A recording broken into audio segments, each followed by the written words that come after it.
Hola YouTube, se suponía que este video iba a ser un tutorial básico de programación para desarrollo de videojuegos, ya que de eso se trata este canal, ¿no? Pero ya YouTube está hasta el tope de eso.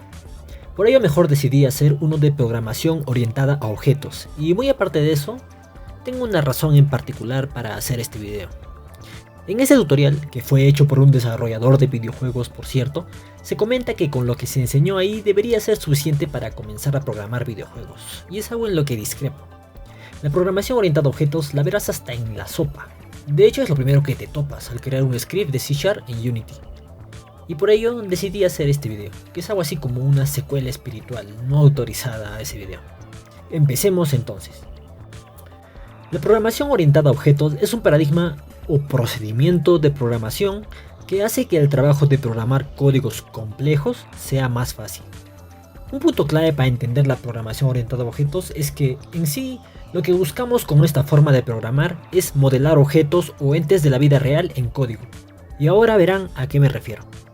Empezaré explicando las clases, los atributos y los objetos. Digamos que soy un dios del mundo Pokémon. Y lo que quiero crear son Pokémon. Ya tengo en mi mente cómo serán. Muchos de distintas formas y colores. Pero yo sé que a pesar de estas diferencias, al final todos estos individuos son eso, Pokémon. Y por lo tanto, todos tienen características en común, que tienen todos los Pokémon. Entonces lo que debo hacer es crear un molde, una plantilla con todas estas características en común. Y a partir de esta plantilla, comenzar a crear todos mis individuos. Esta plantilla es lo que se conoce como clase. Los individuos hechos a partir de una plantilla es lo que se conoce como objetos. Y las características definidas en la plantilla de estos individuos es lo que se conoce normalmente en programación orientada a objetos como atributos. En C# estas características o atributos son llamados campos de clase o field class en inglés. Así que mejor usemos solo campos para abreviar. En C# las clases se declaran de esta forma.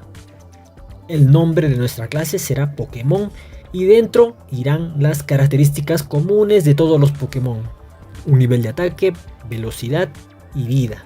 Todos estos representados por números enteros. Adicional a eso quiero darle otra característica llamada capturado. Capturado es un valor que nos dice si este Pokémon ha sido capturado o no. Como puede ser solo un sí o un no, pues es representado por un booleano.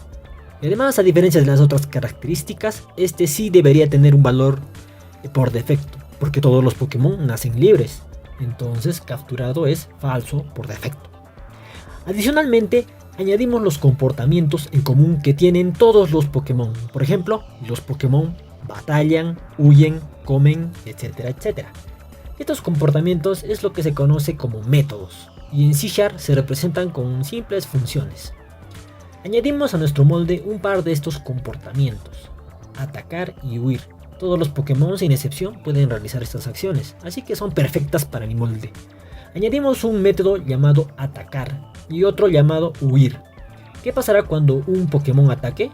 Podríamos poner muchas líneas de código aquí, pero para hacerlo simple solo pondremos que nos imprima un mensaje en la consola. De igual manera hacemos con huir. Con esto ya tendríamos listo nuestro molde. Entonces, ¿qué queda? Pues crear a los individuos. Todo este código de aquí no es importante que lo comprendan. Simplemente sirven para meter instrucciones al programa de C# y ya. Aquí crearemos los individuos a partir de nuestro molde. En C# se hace de la siguiente forma.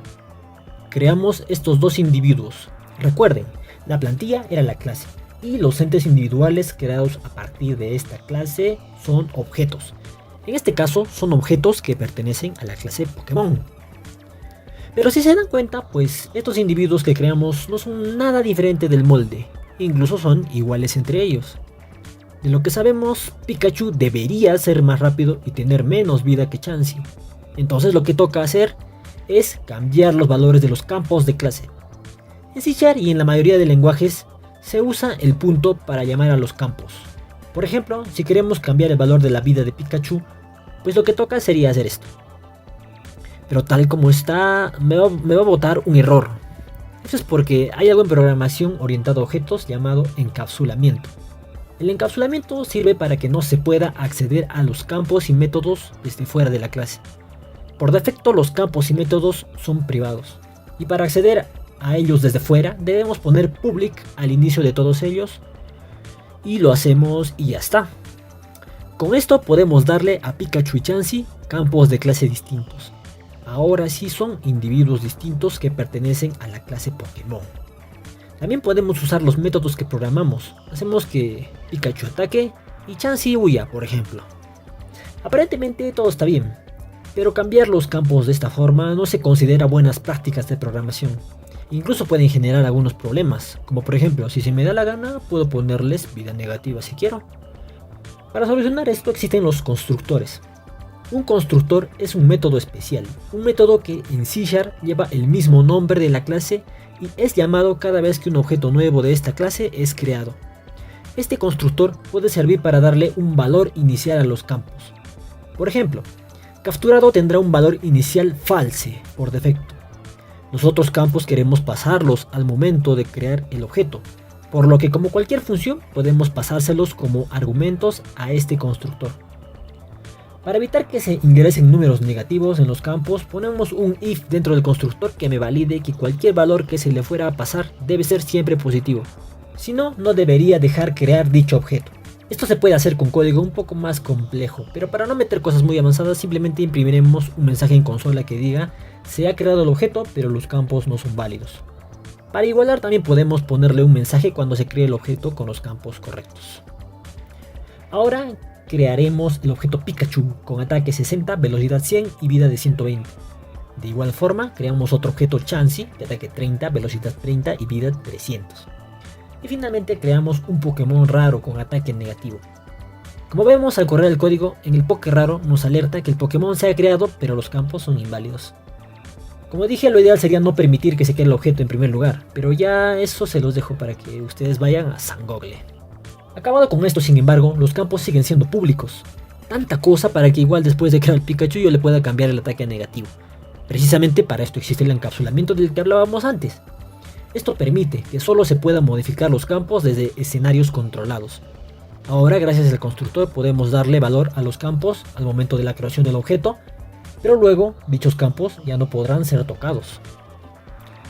Ahora que los campos están encapsulados, ¿qué pasa si luego de crear mis objetos quiero modificarlos de una forma controlada? O quizás simplemente leerlos. Pues eso se puede hacer desde métodos. Aquí, por ejemplo, yo crearé un método que hace que el Pokémon deje de ser libre. A través de este método puedo cambiarle el campo capturado. Igual eso se podría hacer también con los demás. Para lectura hay muchas formas, pero por ejemplo yo crearé un método que se llama status, que me informará sobre los campos de clase de este Pokémon con un mensaje en consola. Si usamos el método status sobre Pikachu, en efecto funciona. Incluso funciona en el Pokémon raro al que le metimos un campo negativo. Ahora veremos un tema muy importante de la programación orientada a objetos, que es la herencia. La herencia sirve básicamente para definir nuevas clases basándonos en clases que ya existen, y de esta forma reutilizar código. Una clase puede ser hija de otra, y como hija puede heredar todos sus métodos y campos. Por ejemplo, la clase Pokémon que definimos antes puede tener una clase hija. A esta subclase la llamaremos Pokémon de agua. Esta nueva clase, Pokémon de agua, hereda los campos y métodos del padre, pero adicionalmente a eso puede tener campos y métodos propios de esta clase, algo que los Pokémon comunes no hacen, pero los Pokémon de agua sí. Por ejemplo, esta nueva clase tendrá un método especial llamado nadar, y además, al saber que son de agua, tendrá un campo extra que se llamará debilidad. Un Pokémon de agua siempre es un Pokémon, pero un Pokémon no siempre es un Pokémon de agua. Por ello, Pokémon de agua es una clase hija de una clase padre llamada Pokémon. En C#, un padre puede tener muchas clases hijas, pero un hijo solo puede tener una clase padre. En código, para heredar simplemente se usa los dos puntos y el nombre de la clase padre. Con esto, nuestra nueva clase ya por automático ha heredado los campos y métodos del padre. En este caso, sin embargo, C# nos arroja un error. Eso es debido a que el padre ha definido un constructor, y el constructor no se hereda de forma automática. Debemos definir un constructor en el hijo de la siguiente forma. Aquí lo que estamos haciendo básicamente es llamar o redireccionar al constructor del padre tal cual. Y dentro del constructor definir el valor del campo debilidad. Con esto ya quedaría ok. Como dato extra, si por decir quisiéramos pasarle un argumento al constructor como parte de un campo propio de los Pokémon de agua, por ejemplo creamos un campo llamado Sabe Surf. Queremos pasarle un verdadero o falso al momento de crear el objeto de la clase Pokémon agua. Pues lo hacemos de esta forma. El momento de crear dicho objeto, pues se le debe pasar 4 argumentos, y ya no solo los 3 que heredó del padre. Ahora bien, dijimos que no solo se heredan campos, sino también métodos, y en efecto, para atacar y huir no hay problemas. Pero si usamos status sobre el objeto Magikarp, vemos que nos arroja algo correcto pero incompleto. O sea, está bien, pero en status lo que querríamos ver también es el campo propio de los Pokémon de agua, que es debilidad. Para solucionar este problema, usaremos lo que en programación orientada a objetos se llama sobreescritura o sobrecarga de métodos. Básicamente lo que debemos hacer es crear otro método también llamado status en la clase Pokémon de agua, que haga lo que decíamos antes. La sobreescritura en C# no es implícita, por lo que además de ponerle el mismo nombre, debemos indicar cuál método es el que está sobreescribiendo y cuál es el que está siendo sobreescrito. Para esto nos vamos al método status del padre y añadimos virtual. Esto le da la facultad a este método de poder ser sobreescrito. Mientras tanto, en el método status de la clase hija ponemos override. Esto indica que con este método estamos sobreescribiendo. En apariencia ya debería funcionar todo, pero debido al encapsulamiento de los campos de la clase padre, aunque los hayamos heredado, no tenemos acceso a ellos desde la clase hija. Para solucionar esto hay un tipo de encapsulamiento especial para herencia. Esto se llama Protected, que básicamente permite el acceso a los campos de clase, entre padres, hijos y demás clases emparentadas, pero siguen estando encapsuladas hacia afuera. Con esto ya nos permite el acceso, y con esto sí ya queda. Si al objeto Magikarp de la clase Pokémon Agua le aplicamos el método Status, vemos que arroja justo lo que deseábamos. Observen esa diferencia con los otros Pokés. El método Status funciona diferente cuando es llamado desde el objeto Pikachu y desde el objeto Magikarp. Esto nos lleva al último concepto de programación orientada a objetos que tocaré en este video, el polimorfismo, que básicamente es lo que acabo de decir. Polimorfismo es cuando un método se comporta distinto según en qué escenario se encuentre. Si status es llamado desde un objeto de la clase Pokémon, se comporta de una forma. Pero si es llamado desde un objeto de la clase Pokémon de agua, se comporta de otra forma. Y con eso hemos terminado con este tutorial.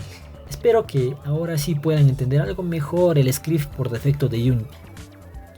Ahora sí, con toda seguridad pueden comenzar a programar de forma eficaz sus juegos. Es obvio que en este corto tiempo me he saltado muchas cosas, pero he cubierto lo básico.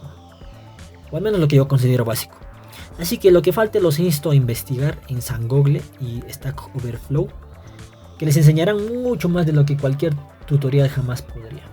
Si tienen alguna duda háganmelo saber en los comentarios. Si les ha gustado el video suscríbanse, den like y nos vemos hasta un siguiente video. Chao.